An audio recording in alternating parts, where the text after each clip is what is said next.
Hello everybody and welcome to SXZ Bear. I am Swiss Bear and this is Swiss's Corner where we're going to be playing Tavern Keeper. Today we're restarting our first tavern. We're going to do it start to finish this time all in one video because we're not doing the tutorial. Join me!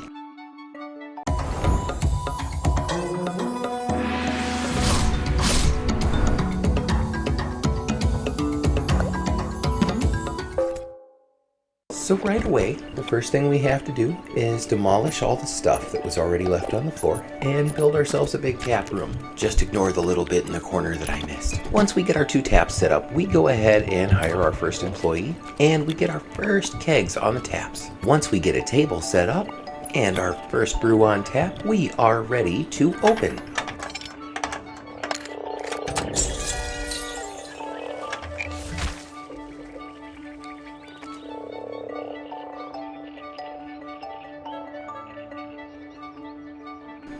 And of course, just like before, we go ahead and name our tavern, well, Swiss's Corner. Because what else are we going to name our first tavern?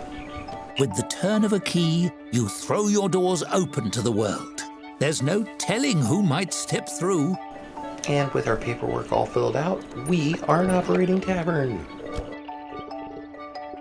So in the meantime here, we continue serving customers as I build a room for our employees, a staff room, hoping to have enough for a bed, which we do get just before the end of the night. This way, our employee has somewhere to sleep. Closing time. Off hours are a good opportunity to manage rooms and furnishings, or you could simply speed up the clock.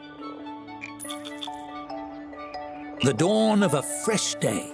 The opportunities are endless, so long as no one comes to throw a wrench in the works.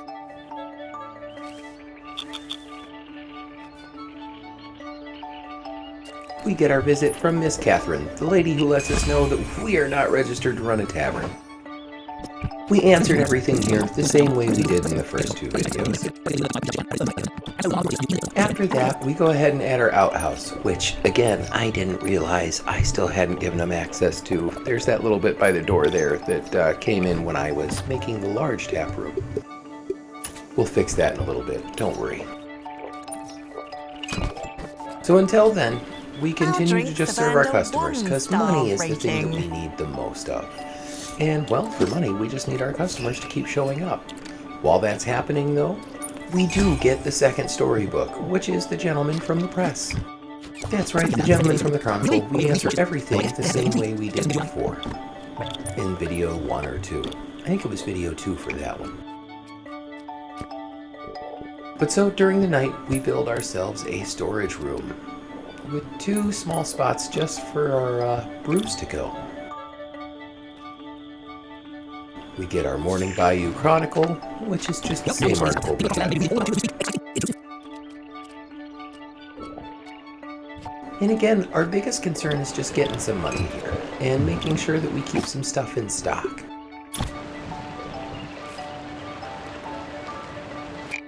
Now here's the big change. This giant book here is all about our patrons.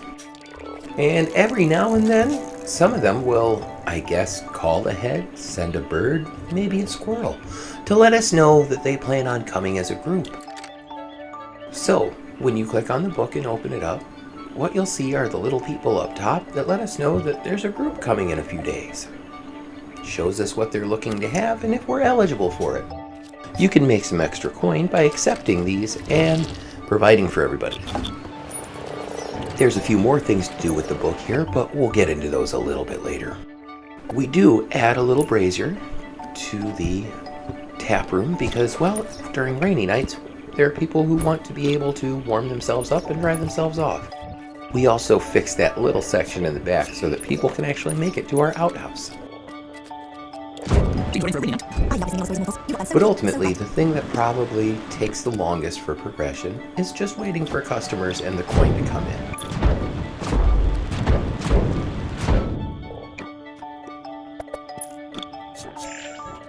And we get our third story, which is Joe Town Guy. Joe Townsman? Town Jobman. Something along those lines. Again, we answered everything the same way we did in the previous one.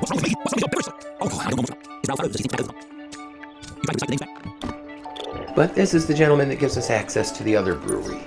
You'll also note that I put some welcome mats down a while ago. And in doing so, it actually helps prevent mud and stuff from going in. So if your people aren't very good janitors or don't really like cleaning up, welcome mats are super helpful to you. They help prevent tracking mud and dirt different places.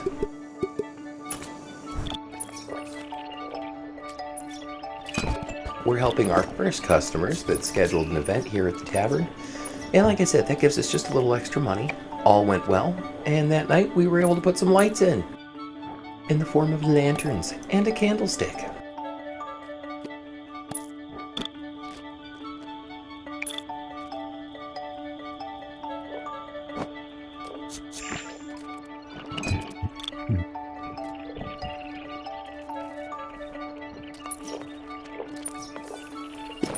And that's when we have some real fun and we get our first presents. That's right.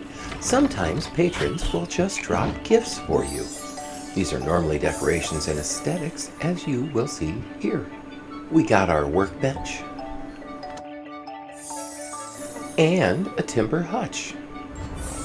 Notice these come with free vouchers. So, in a little bit, we'll get those placed around the bar. For now, we need more money. I would like a little bit more gold. So we take a look at our book again. Because again, we have more patrons that are trying to schedule ahead. For the most part, we accept these, as long as they aren't during a time when the bar isn't open. The other thing you can do is pay gold into the two different orbs. The blue orb shows you the time of day and who all's going to show up, or how many customers you can expect. The orange version of the orb, it lets you know which customers are coming. And the more money you feed in, the longer and the more information it shows you. Now here in the early game, not the most helpful thing, but definitely helps with a little bit of extra gold here and there. Speaking of, after we adjust our prices so that we can keep both of our drinks selling, we settle in for another night. And we get those freebies put in.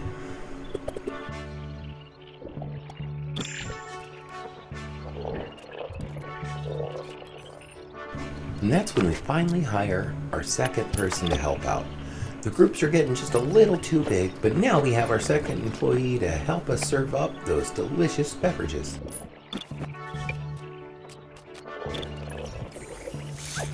We also get another package. This one has a painting and a carpenter's cabinet.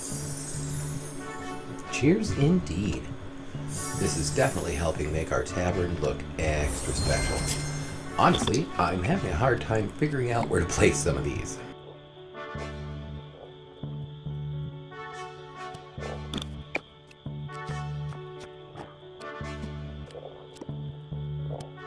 And it's at this point that we put in the bulletin board and a waiting bench that helps give us our first 1-star rating.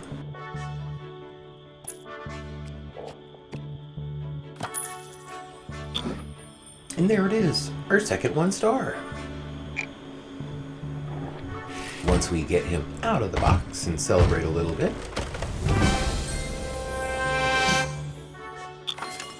A 1-star rating! Already you're rising in the world. I'm sure the guild doesn't give those out to just anybody. We now know that we're going to be getting the letter from Dorothy soon, and we get that, letting us know that we have received or achieved the 1-star. And the next thing she does is tell us to buy some food. So we wait until the next morning, and we purchase some food from the local market so that we can make a rat on a stick. And be selling some mushrooms as well.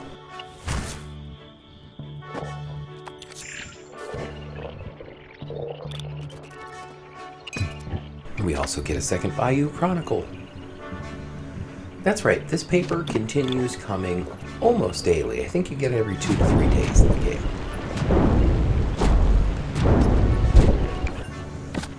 But again, once we have our stuff ordered, we get the information that we are approved for the loan for our kitchen. And so we go about building our kitchen. So we build the kitchen, we build the service window, and we put in our grill. And that's all we're really going to need here. We did attempt to go for soups, but, well, we didn't make enough money to get it up and running in time. So when you see the soup kettle get put down, don't worry, we won't be getting to it.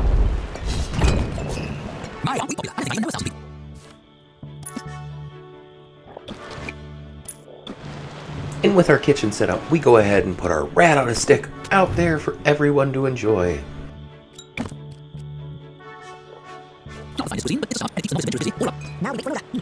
We also put in our ladder rack. This way we have some place in the storage place for the rats and the mushrooms to sit. This helps them spoil slower. And at this point in the game, it really just becomes about getting enough people served and getting your customers to a certain level. So you have green customers and yellow customers that come in. Basically your regulars and your newbies. You have to serve so many regulars to get your 1-star rating here with the food. So with only having one at the moment, it's going to take us a few days to get there, which is fine because, well, we're just going to enjoy running the tavern. And in that time, we continue to have patrons send squirrels, birds. We still haven't figured out what they send. But, well, you know, they're booking ahead of time, and we're making some good coin off that. We also go ahead and fix a couple of things here while putting in our hallway. And the biggest reason for putting in our hallway is so that, well, we stop tracking dirt in when they walk into those in-between sections. Any place that hasn't been resurfaced, you carry extra dust and dirt from. So again, this is more so to help my guys stop having to clean up so much.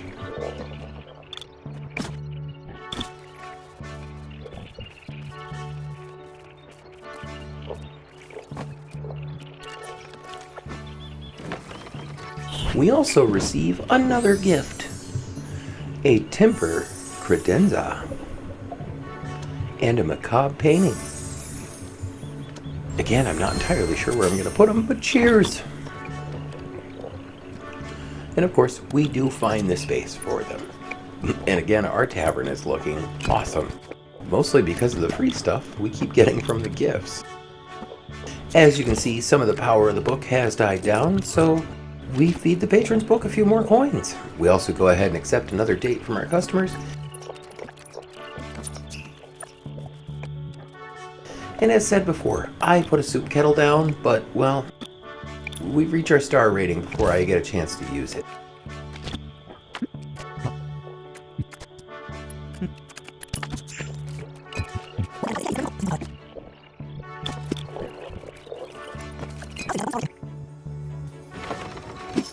We also get our third gift, which comes with a carpenter's wardrobe.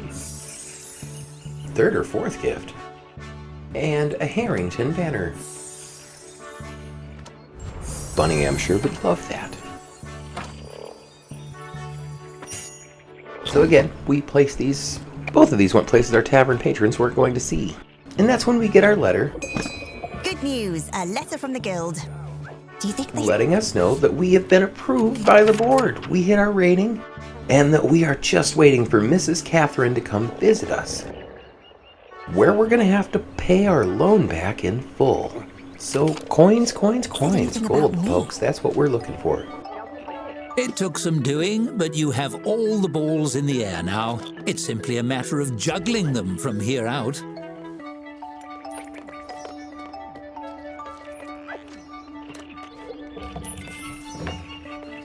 You've proven your worth to the guild. Better keep enough gold on hand to pay your dues when Dorothy arrives. And just like the man said, we just need to make sure we have the gold on hand when Miss Catherine shows up. We do hire our third employee, and this way we've got one in the kitchen and two serving at all times. I do this by banning two of them from the kitchen area so that they don't go in and cook. And that's when Miss Catherine finally shows up, and we get a new storybook. Dorothy sweeps into the tavern with the same appraising air she displayed on her first visit. The amenities which meet her approval receive a nod so small as to be barely noticeable.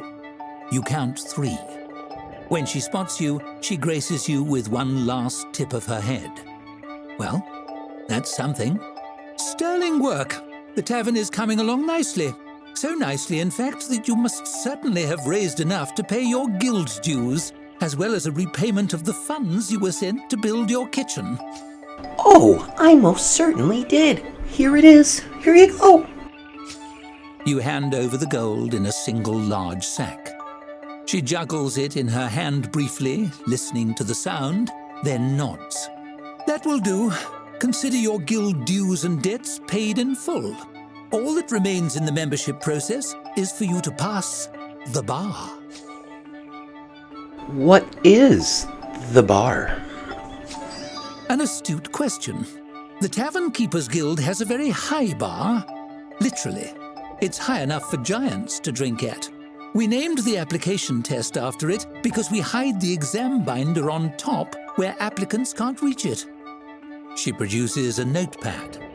I have selected 3 questions at random from that binder. Are you ready to begin? Absolutely. Let's finish this up. Superb.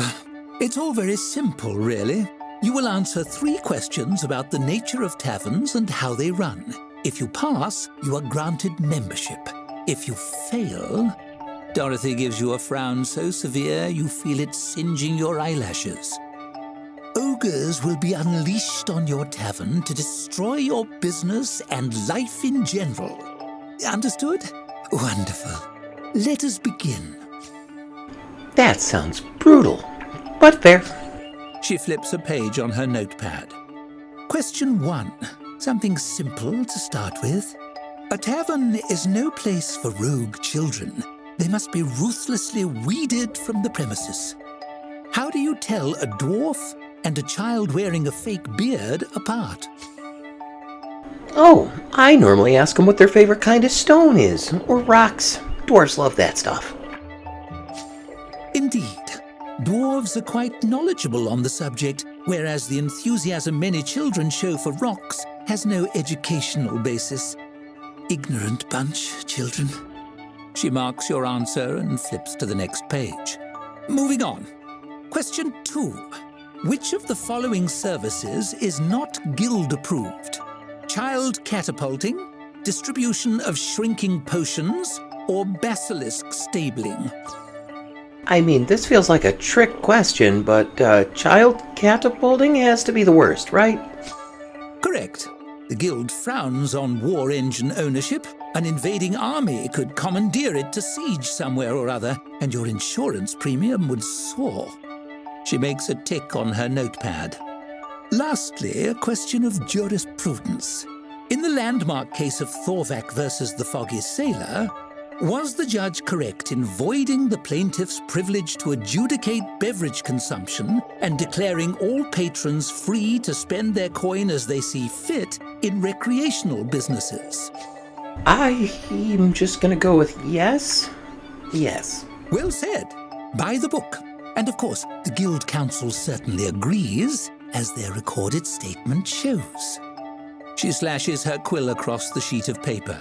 She jots down some numbers, then tears out the page, folds it crisply, and places it in an envelope. That concludes the exam portion of your application. She lights a candle and heats a blob of sealing wax, drips it onto the flap of the envelope, and presses it with her signet ring to emboss the guild sigil. So, did I pass? You passed. You are a fully licensed member of the Tavern Keepers Guild. You're welcome to continue operating in this location, but I believe you are outgrowing your accommodations here. She turns to leave. Keep an eye on your mail.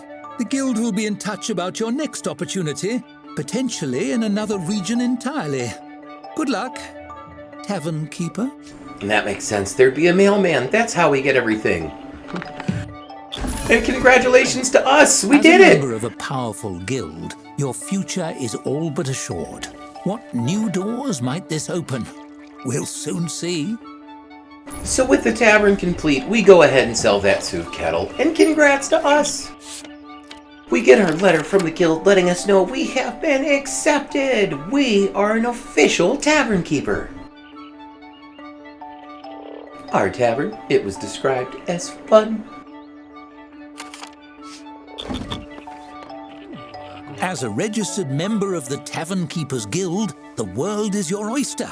Or perhaps your growler? Either way, the verdant hills of Halflington beckon you to better climes. Your story is only just beginning.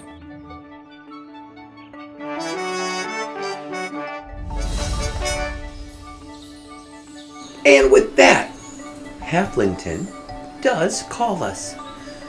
And that's what we'll be doing on the next one, folks. That's right, we'll be moving on to Halflington, where we start our new tavern.